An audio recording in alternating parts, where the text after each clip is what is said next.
Well, with that specific situation, like that person and I had to have just like a real heart to heart. Yeah. And we had to just like talk it out. And I think, we're obviously much better, but,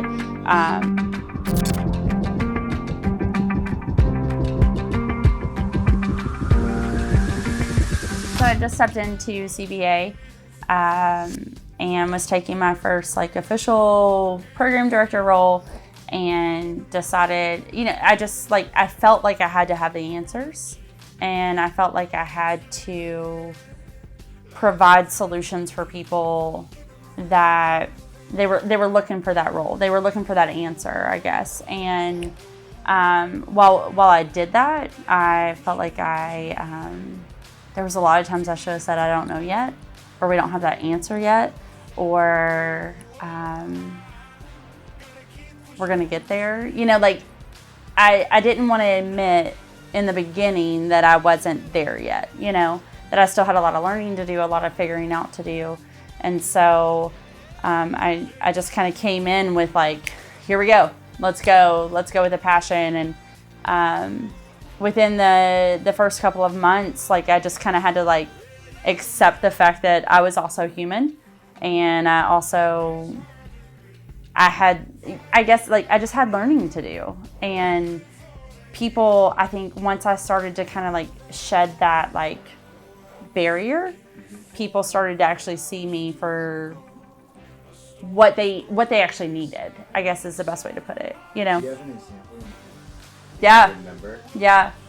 It's so funny because even talking about it, and it's totally fun to post, like even talking about it, the person is going to be like, she's talking about me. Like, so I came into a situation where there was just a clinical decision that had to be made, and a billing decision, that tough barrier between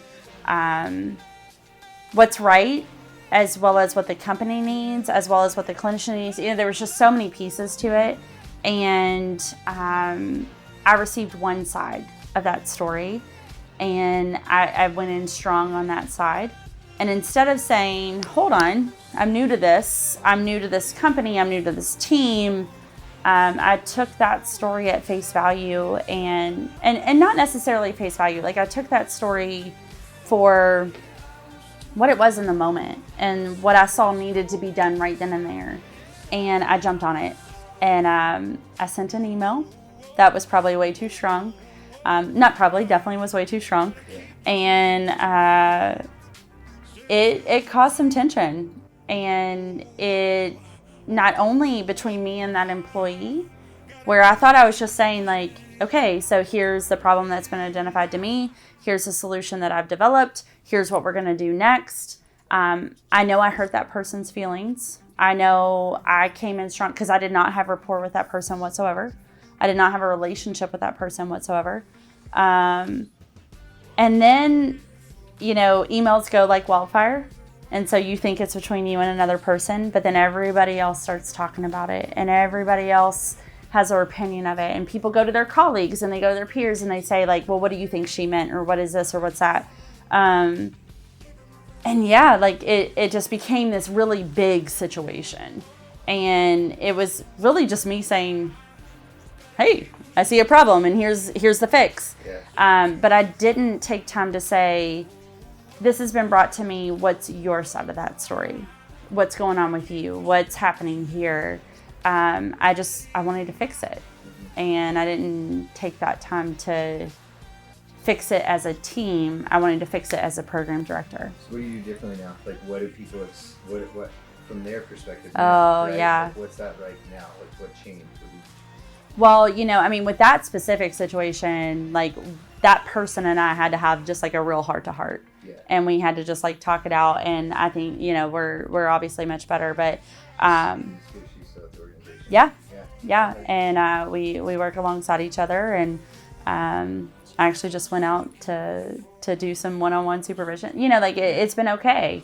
But it took some time. Like I'm not a dummy to that. And I know that, I had to look that person in the eyes and say, I'm sorry. Like I shouldn't have done it that way. And the lesson learned from that for me was every single, whether it's a parent complaint, whether it is a client complaint, whether it's another employee complaining, or a supervisor complaining, whatever it may be, my answer always is you call that person and you find out their story first. We don't even start developing solutions. We don't even brainstorm anymore. We don't go there yet because there's another human involved. And as a program director, I get calls on the daily. I get emails on the daily, case managers who are upset, parents who are upset, people who just want things fixed, and passionately so, and rightfully so. They have a need in that moment. But my answer always is, a lot of times I delegate through supervisors. So that person's direct contact, they don't deal with me on the daily. And so I go to their person and I say, okay, you have to call them now and you need to talk to them about this and find out what they said to that family, actually, and find out what they went through with that person in that moment. And then we're going to generate ideas. We're not even it's that not jumping to conclusions right away and not trying to be the fixer. That's the biggest lesson I've learned in the past year and a half is you can't fix it alone. And so I just try to bring them in, even if it's not directly. And sometimes it is directly. Sometimes it's saying okay, let's all get on the phone together. Let's all sit down together, whatever it may be. But just hearing them. That future.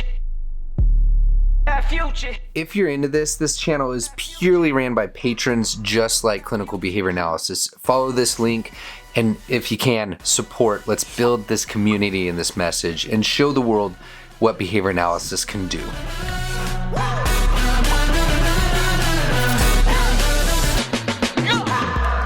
Y'all please hold the applause to the end of the ceremony.